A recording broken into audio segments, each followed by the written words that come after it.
Welcome back to the Social Seance, everybody. My name is Tara, and as always, I'm joined with my co host, Jessica. Hello. Hello. In today's episode, that will happen the last week of the month. Every month, we're going to do some hot topics and monthly favorites, and then what we're looking forward to that's coming out in the next month. So, do you want to kick us off? So you and I both have followed this person's career for a while, Cyrus. I don't know if you follow him on Instagram still, but the other day he posted an Instagram. Well, it's been like kind of a week for him and being in the spotlight. Just so everyone knows, his dad performed at the big party for the president, but we're not really going to talk Mm, about that. We're going to the talk about inauguration. yeah. So I guess Cyrus posted something about his dad and like that he didn't look healthy and that he was encouraging him to seek help to get healthy. And I looked, so I did, and I went and I looked at the inauguration performance photos. There's not a healthy looking Billy Cyrus there. You know what? I actually saw some clips on TikTok, and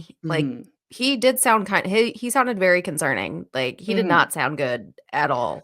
No, and, like, I didn't look at the videos, I just looked at photos, and even just the photos, like, the stills of him, it's like when they try to make someone look like they've done drugs for like, in movies where they've done drugs for a lot of years, and their face is really, like, puffy and, like, textured, and that's kinda how he looked. So Trace, being a son, and if you haven't followed the Cyrus family for a while, everyone but, like, one of Billy's children have nothing to do with him. It's been, like, Miley and her older sister Brandy were like, we're done. And then Noah, the youngest daughter, has been like, this is my dad and it breaks my heart, in one of her songs. And if you're sleeping on Noah Cyrus as an artist, like, don't. She's so good. I love her. I was Like, if listening you to her the other day. I just love her so much. She has such an amazing voice. Like, if you like Miley Cyrus's voice, but you kind of wanted a little bit, I don't even know how to describe her voice. It's so good. So she's like, in one of her songs, starts off with like a voicemail from her dad. And it's just like this kind of cute. See, like, I want my dad in my life, and she's really sought that relationship. And according to Cyrus and post that I will read in a minute, they have not been in touch with him. There's only one son that is, and apparently he is also looking the same, like, kind of not Mm, healthy. Cyrus put something like, dad, like, you're 30 minutes away, just like come by, whatever. Apparently, Billy Ray Cyrus, according to Trace's post, has threatened legal action against Trace for posting the original post. It's crazy. So Trace followed up with another message, which is like, when someone posts just like a message written on like in white font on black background. mhm. And he added Billy Ray Cyrus. So like it wasn't like this was just gonna like go off into the ether and Billy not see it. He added him. And the message read, Dad, my message was beyond loving. I could have been extremely honest about a lot more, but I don't want to put your business out there like that. For you to threaten me with legal action for wanting you to get help is a disgrace. Pappy is looking down at you with such disappointment, I can assure you. You should be ashamed of yourself. I will always love you, but I will no longer respect you as a man. Everyone close to you is terrified to tell you how they feel. I'm not. Get help. Damn. Good for him. But I feel like there's one more. Let me go to my Instagram really fast because I feel like there is one more of this. Oh, so there is. In like a caption, he starts talking about like Noah and stuff. It's really long. So, and he talks about how like Noah, like how he idolized him. And he's just like, Dad, get help. Like, we genuinely love you. Yeah. I know we don't have relationships with you. It starts off saying, since my earliest memory, all I can remember is being obsessed with you and thinking you were the coolest person ever. I wanted to be just like you. Like, that's how he starts that message off. This isn't like, you're a piece of shit, Yeah. Dad, I hate you. This is like, I'm your son, cry for help. So apparently there is an article that came out today in the New York Post, and it has Miley's take on it. And Miley basically said, I was cool with Trace posting that. Like, I was cool with both things he posted. Damn. That's crazy. And it hasn't been a really good year for Billy because, like, didn't his wife like leave him? There was some audio and stuff that came out of him being really verbally abusive. So Well, then I good for think, her. yeah, I think he's not been in a positive place for a long time. I mean, that makes sense. I remember kind of when he and his like Miley's mom like Mhm. broke up, and I'm like for some reason thinking her name is not the name I'm Trish. thinking is Trish. I was thinking, I was like, I had like Dina Lohan's name in my head, and I was like, that's No, not the different. right name. um, when they broke up, right? Like it was a big thing, and people didn't know what really happened. And then she kind of remarried, and there was all these speculations, Mhm. but it kind of makes sense now. It feels like, from what I can tell, is that, or for at least from Trace's last message, is that, no one's saying no to Billy. He's been an icon for decades at this point. Mhm. He was in the 90s, and then with the whole Miley's growth, and like, I can't remember if he managed Trace's band. I don't remember if he managed them or not. I feel like it was separate, but I could be completely wrong. I'm not sure. I remember the first time I realized that they were related, I was like, "What?" Because the I music is so know. different, like, it's just so different, but I feel for the Cyrus kids, because 'cause they're kinda, like, Yeah. out here being like, "Our dad is," it's because he's so public. Yeah, I was gonna say it's hard enough with just whatever issues may be going on in the background, but being in the public eye and being such a famous family, like, Mhm. that has to add so much more to it, and I can't Right. imagine that stress. Yeah. So that's kind of like my celebrity Mhm. goss and what's going on. I really hope that Billy Ray gets help. I mean, if he's got substance abuse issues or mental health issues, like, sir, you have the funds. Use them, get help. Yeah, for sure, for sure. Do they still do celebrity rehab? I don't think so. So I don't I forgot about it till you just asked, so I don't think so. okay. I was like, is this like the next like round of celebrity rehab? That show was crazy. I mean, yeah. I feel like that one probably had to die with the It needed 2000s. to. Yeah. Just out But of I was like, ethics alone. oh, I know. But yeah, I hope he gets help, and that, I mean, according to Miley and them, like, they're not interested in a relationship with him, but who Mhm. knows? If he changes and gets himself help, maybe one day we'll have a big happy Miley or big happy Cyrus family reunion.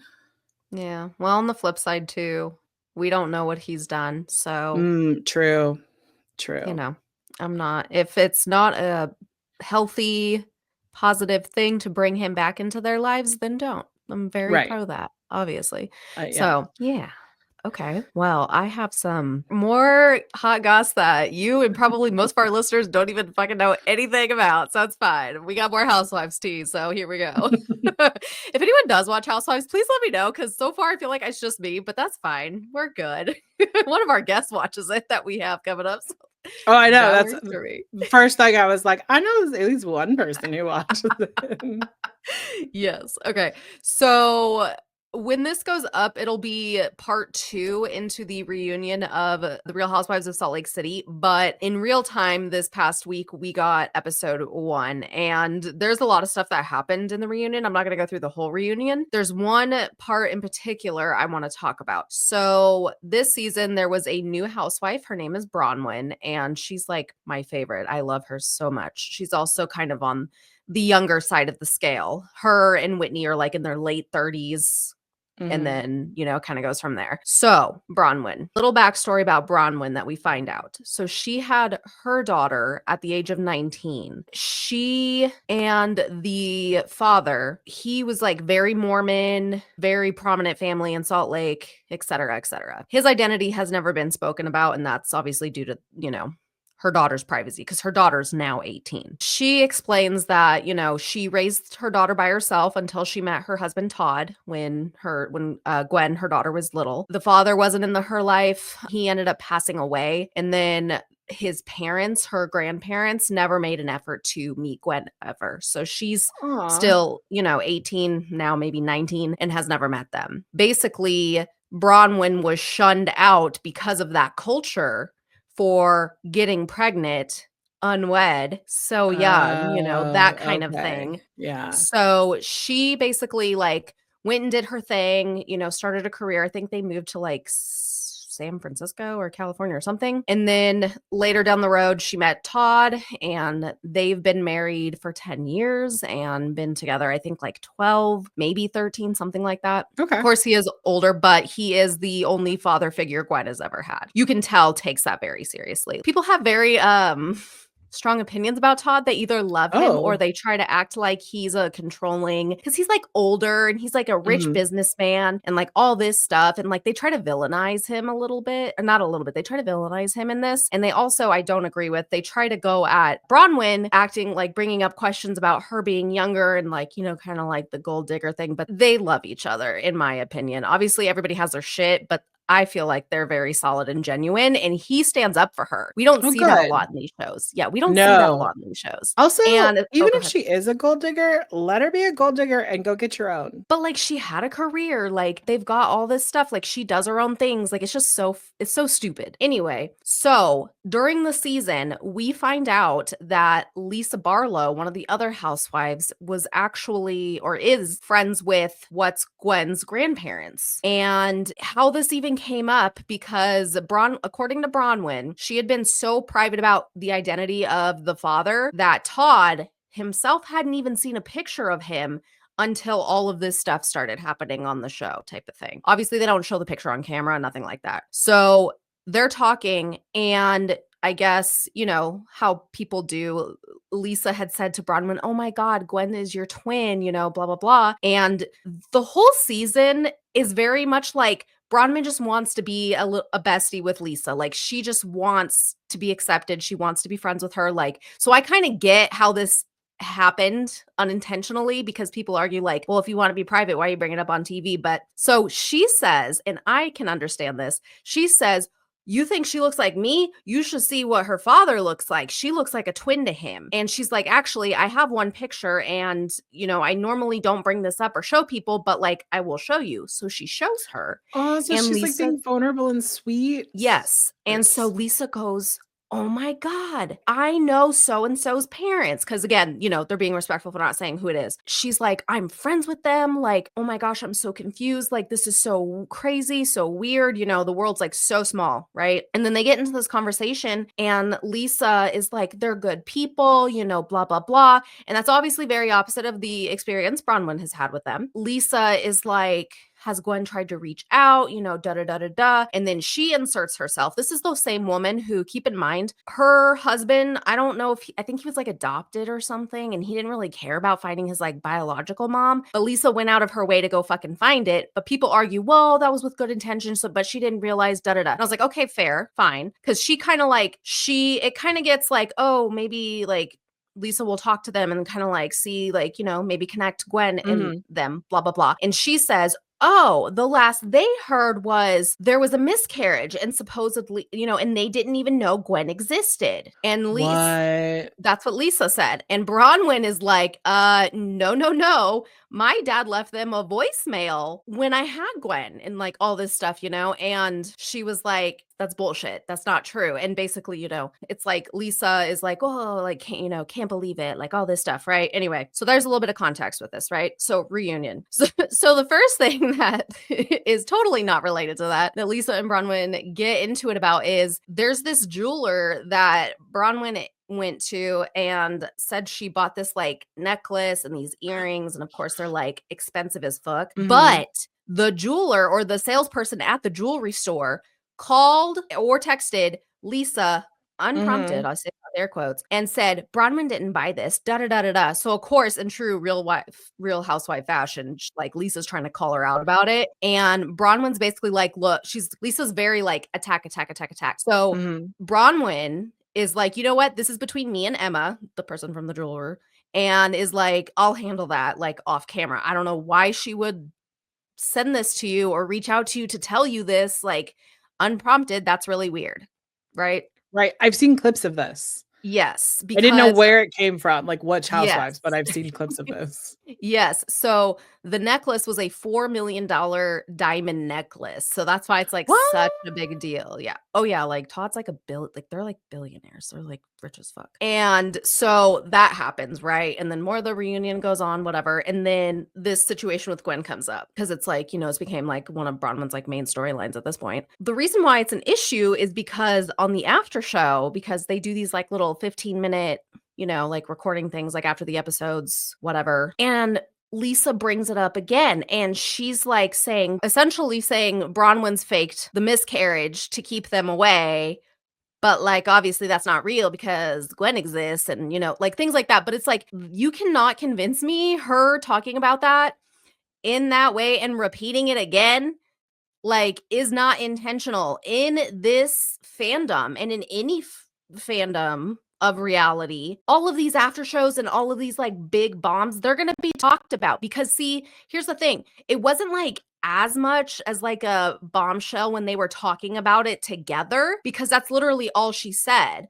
was, "Oh, my friend, I thought they were told this." Like, that's kinda how that was, but then Right. it, like, coming up again like that was just, like, very intentional, and of Ooh. course, that spreads all over the internet, and people are, like, not only coming for Bronwyn, they're coming for this child. Well, I know she's an adult now, but this child, they're coming after Gwen, and it's like, she's not on the show. She did not ask for any of this shit. Lisa, shut your mouth. So basically, it comes down to, like, Bronwyn being like, you can't own up for it. You can't, like, be like, "Oh, I can see how that would have been hurtful, like, my bad," or, apologize somehow, like, anything. And Lisa's just, like, doubling down on the whole, like, "Well, I can see both sides and da da da da da." And everyone's like, "No," and Bronwyn's like, "No, that's not the point." And I completely agree with Bronwyn on this. I'm like, that's not the point. The point is you're saying something that's going after her character. You have been on this show the whole time. We're on season 5 now. So, you've been on the show for 5 years. You knew what was gonna happen. You knew what was gonna happen. And I Right. don't people keep trying to, because I talked about this on Threads, and people keep trying to, like, argue with me, and I'm like, there's no validity in saying someone faked a miscarriage or bringing up a miscarriage, period. Like, Right. whether Right. it's factual or not, and obviously it's not, but it's like, you know what I mean? That is so gross. It is so, so gross. And they just kind of, like, she just keeps doubling down, and then it's finally Bronwyn's finally like, "You know what? She's not gonna own up to it. She's just gonna keep defending her decision to do it." But if somebody says something about Lisa, then it's the end of the fucking world, and it's this whole thing. Basically, Bronwyn's just like, "Okay." And it's just like, it's just so gross to me because it's like, that's not your place. It doesn't matter that you're friends with these people. It is not your place. They had this whole opportunity to be in this child's life, and they didn't. They didn't give a shit. And there's a part earlier in the season where I think Gwen may have reached out to them, and there was, like, maybe some kind of like a quick conversation, but it was very fake, superficial, like nothing was coming of it. At that point, even when they filmed the reunion, Mhm. it was like there was no meeting, no nothing. And it's just like, it's so crazy to me because the husbands they actually come out, and that's not something that usually happens. This is really different. Most of the time the husbands are, like, nowhere to be found. Show, reunion, nothing. But the husbands come out at the very end of the reunion, and Todd says the same thing to her, and is just like, you knew what you were doing. You knew what you were doing, and you're messing with Gwen's privacy because, let's be honest, now that people are starting to hear about this and stuff, Salt Lake, the part of the community that they're in, is a very small social circle. I'm sure it's not that hard to figure out. For sure. And then also, like, I'm thinking to poke a hole in Lisa's logic. Like, Mhm. Bronwyn's been on this show for, like, a bit, and I'm For the sure, like, last if year, yeah. right, and I'm sure these, like, friends of Lisa's, like, probably check in on what's happening because if you were on a reality show, I'd watch it because 'cause you're my friend, and I would be like, "I'm gonna Mhm. support this." So you're telling me that these people saw that this woman who is their son's, like, ex, and there was a child conceived, and then timelines are timing up and being like, "Well, she didn't have a miscarriage," didn't immediately, like, go, "We need to rectify this and meet my grandchild?" Exactly, and that's the whole point, and that's, like, the thing too that's, like, so the father and Bronwyn met at BYU, so, Okay, okay. yeah, so that's why the whole, like, add that into why the whole shutting thing happened and whatever. Oh, for Uh-huh. sure. This is Uh-huh, yeah, uh-huh, no, uh-huh, and I love that Todd is also standing up for his family and calling her out, and it's so funny to me because Lisa's husband's, like, they're trying to be like, "Watch," literally says, "Watch your tone," and then Todd's like, "No, watch your tone." I love it. Like, I love when men get it and they're like, "No, this is oh. the drama and I will stop this." I love it. Yeah, and that's, like, literally where it cuts off, so I'm excited to see this next episode with the husbands and see how that goes because Todd's also gotten into it with another husband as well. Like, he'll say shit. He doesn't care. And I think maybe some of these people are not used to being stood up to. So it's probably just a very different dynamic for them. And For I find it sure. hilarious that they're acting like children. But yeah, so that's my hot topic. And I think it's very much a cop out to be like, well, I'm friends with them and they're great friends. Like, okay, That's so you're gonna fine. go and attack your friend's granddaughter's mom and your friend, Right. supposedly your friend. She's supposedly friends with Bronwyn. And it's so funny because apparently it's like, Bronwyn thought they were friends too. And then she's like, I'm watching this back and I'm seeing that I'm just, I'm trying to be ride or die for Lisa. And she's not like that for me. And she's, done all these messed up things. And then the after show happened and all of that. And then it comes out. I was like, oh shit. So they show some footage when they're all on their lunch break. And so like Bronwyn and Todd are talking and Bronwyn's like, I thought we were friends or whatever. And Todd's like, no, you guys, like, he's like, obviously you weren't friends to her. Like, you guys were social acquaintances. And Bronwyn goes, no, I was a fucking social climb.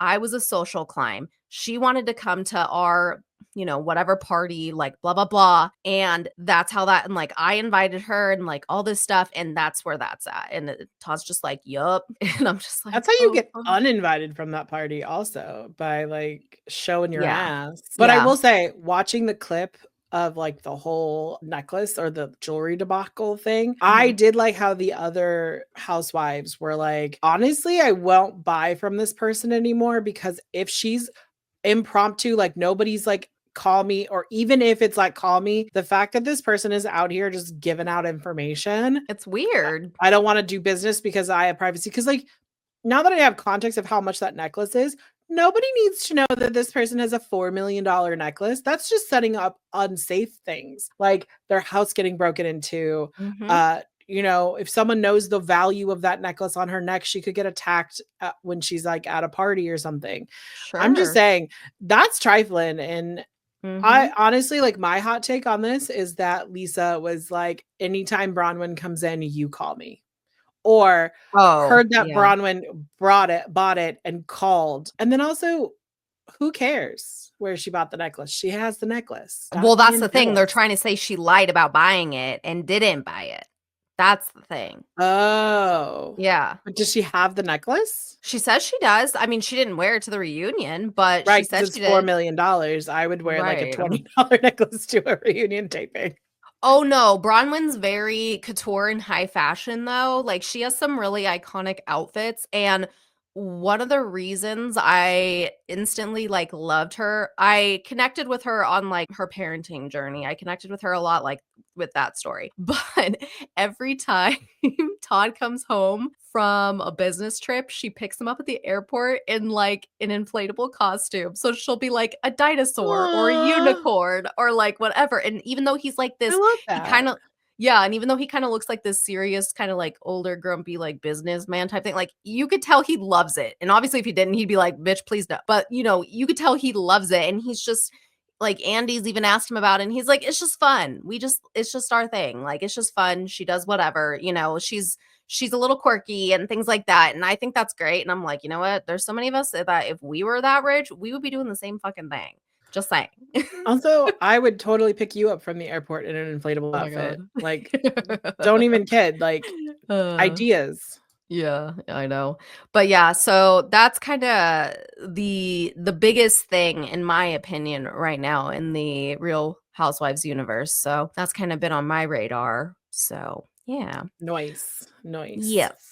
So now we're gonna move into our monthly favorites. We picked a book and then we picked like a movie or a TV show is what kind of the 2 things we're doing. So I'll let you tell us yours. So, my favorite book of this month was kind of hard because I have read several, like, I've read more or listened to more books than I have in a long time, but I went back and forth between, like, Butcher and Blackbird, but I decided to go with Midnight Ruin from Katie Robert. If you know me in real life, like every time my friend Julia comes to my office at work, I'm like, and you have to read anything by Katie Robert.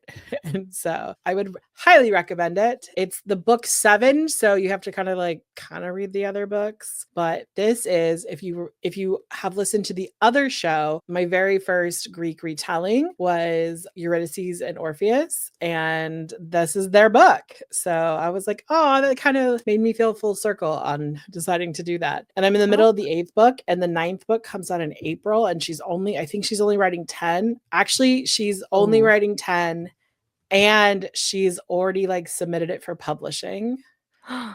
And I don't know what I'm going to do when I get book 10, because it's going to be hard for me. Oh my God. Like in December, I finished the Scarlet St. Clair's Haiti Persephone retelling. And Tara knows, like, it took me forever to finish the last book. It took me like 3 weeks to read a book that normally would take me a week. And it's just because I was like, I can't Don't do want to it. finish it. Yeah. Because it's like once it's over, it's done. And I'm like, oh, it's sad. But someone was like, well, you could just wait a couple of years and reread it. And I was like, that's true. That's not the point. Yeah, I know. But I highly recommend anything by Katie Robert. If you like smut, really, you have to really like smut. There are trigger warnings for these books, so just if you have any issues, like read trigger warnings. And then speaking of trigger warnings, my favorite movie, I would say this is my most intriguing movie of the month. I watched Blink Twice. Channing Tatum is the star of this movie, and it is on Amazon Prime. You can watch it if you're a Prime user. Oh my God, this is a psychological thriller. I'm going to say up front, if depictions of sexual violence or violence doesn't sit well with you, this is not a movie for you, because it is very upfront. It is a psychological twist. I will give you a tiny little synopsis of the storyline and like let it drop off for you. So basically, Channing Tatum plays this like billionaire tech guy. His name is Slater King, and movie starts off with him apologizing for some bad behavior, and then never tells you what the bad behavior is, just that he had bad behavior. And then we meet our main character, and now I'm just realizing I don't really remember her name, but oh no, her name is Frida. Yeah, I remember now. She's like a cater waiter, and she is obsessed with Slater King, and she's basically at his event. Her and her best friend sneak in. They're obviously there to cater wait, but they like bring dresses and they change so they can look like they're part of the gala that's happening, and they meet him, and then he takes them to a private island.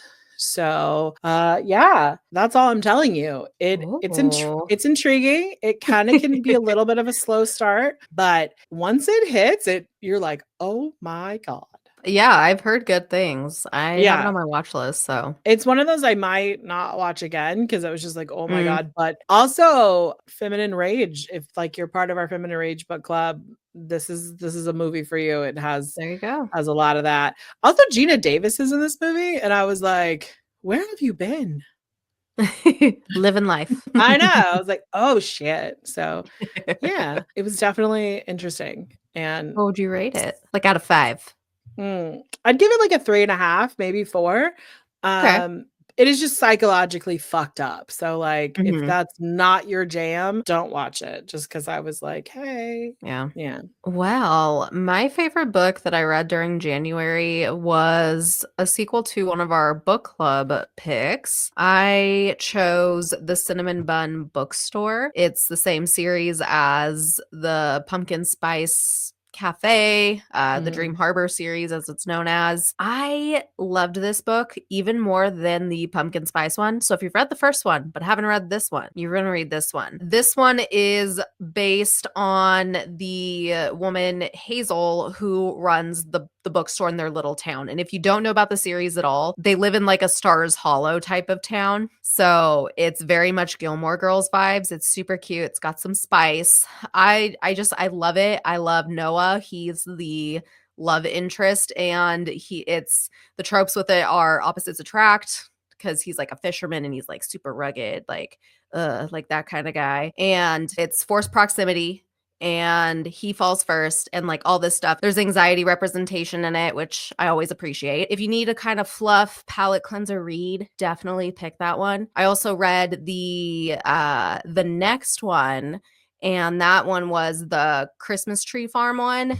Super cute for the Mhm. holiday time. Honestly, if you don't care that they mention Christmas a little bit, you can read it any time of year because it's not the holiday isn't the main focus like a lot of holiday theme reads are. It's just that the main character bought the Christmas Tree Farm. But super cute. I'm excited for the next two. The next one comes out, I think, next in March. And then the next one comes out like later in the year. So I'm really excited. They're super cute. I would read them again for sure. And then for my kind of media that I chose a docuseries. So ID Channel just came out with The Curious Case of. There was The Curious Case of Natasha, the like quote real life orphan case, but really she was a child. It was that one. And then like now this story is going to be a limited series. I hope they get renewed. And right now it is set for 6 episodes. The first episode was Bam Margera and kind of like his whole thing with having a guardian and whatnot. But the second episode is freaking wild. I might have to recap it on the other show. I haven't decided yet, but it is wild. So basically, it's this 12-year-old or 13-year-old girl goes missing from Seaside, California, and the mom is such a piece of shit. The stepdad's a piece of shit. He like poisoned the family dog and was like abusive, and they thought that he murdered her because they never found her.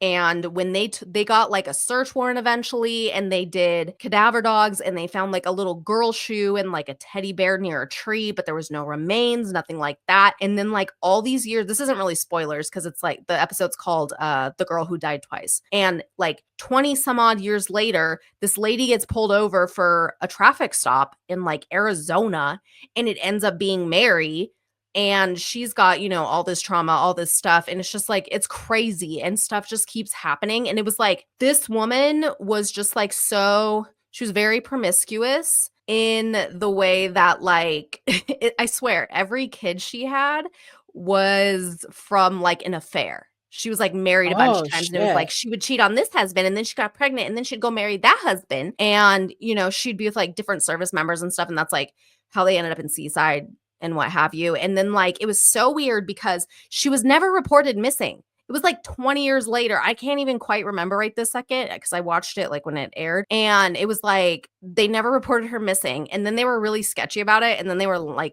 lying. And then all of a sudden, out of nowhere, they're like, oh, yeah, we got her a bus ticket, a fucking 13-year-old. We got her a bus ticket and she went to Salinas. Yeah, so it's crazy. So all this stuff happened. She gets reunited with one of her sisters, but she's like got alcohol problems and other problems. And then so like they go their separate ways. And then it's like she's about to die of cancer, like more years later, right? Like from like she went missing in 1981. And then in 2017, I think it was, might have been a little bit later, she ended up in like Kansas or something like that, and she was like dying of cancer. And the police detective that like ended up taking over went to go talk to her because everyone's like, this is so weird. Like they did a DNA test, they proved that like, the mom was her mom. So they're like, okay, is she really Mary? Is she another child? Because that was also a possibility that there was more children that the mom had like ditched along the way in Oh, life, type of thing. shit.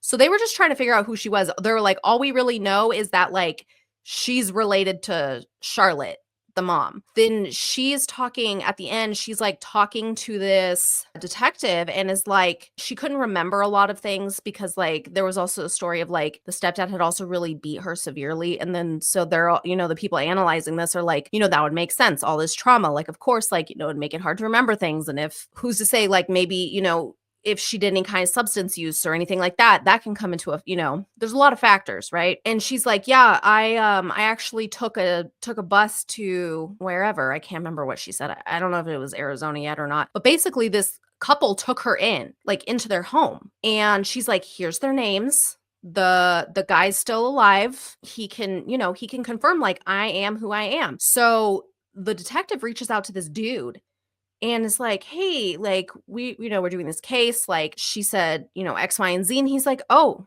Yeah, no, I remember Mary. He's like, "You know what? I actually think I have a picture of her around that time in my storage. If I can find it, I'll or find anything else, I will let you know in case it can be of any help." Well, Mary died 9 days after that detective went and saw her. Oh, dang. But yes, so everyone thought this was going to be another dead end. But that guy came through and a couple weeks later after they talked, he sent the picture and it was a picture of her and it was from like 1983.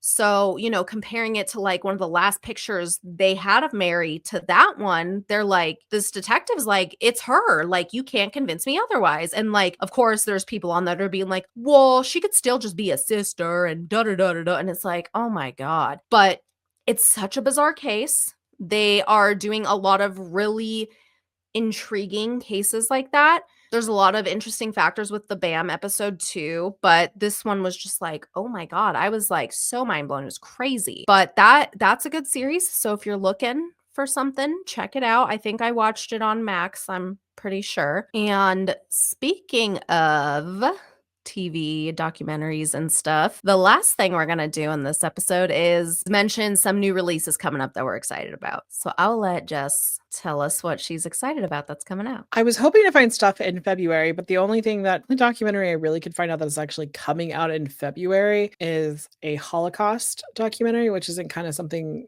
we typically do on the show. It's called Unbroken. I haven't looked into it at all, but there are two that came out this month that I want to check out and I'm excited to check out. There's the new Diddy one. It came out on January 14th. I'm excited to see that now that a lot more information has come out. Like, I'm hoping that it's like a compilation of information because there's been a lot of like over here, over there. I'm hoping that it kind of brings everything together. And then Tara and I have talked about how we really are looking for like a good sci-fi documentary or like kind of cryptid. There is one called The Alien Perspective and it's not that long. And I was like, oh, I want to watch this. And it's about like looking at UFOs and aliens in a different light now that like stuff has come out and it came out in January. So those are two documentaries I will be checking out. Ooh.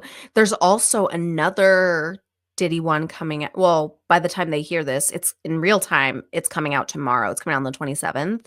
So I'm like, Ooh. I saw the one you're talking about too. And I'm like, no, I gotta wait and I'm gonna watch both. I love that. So, It's oh my gosh. I was like, oh, there's going to be so many documentaries that are going to come out in February. I'm just thinking. And then I'm like, all of them are like later in the year. And I'm like, boo. Right. I Boo. know. Or there were ones that I just were like, I don't know that I would watch this type Yeah. of, yeah. Well, I have 4 horror movies that are coming out that y'all definitely add to your to be watch list because they all look fantastic. And it was really hard for me to slim it down to 4. So one technically will come out on the 31st. So I don't know what day that Thursday, Friday, one of those days, end of this week. That's why I'm bringing it up. It's called Companion. The marketing with this is hilarious. So it says from the studio that brought you the Notebook.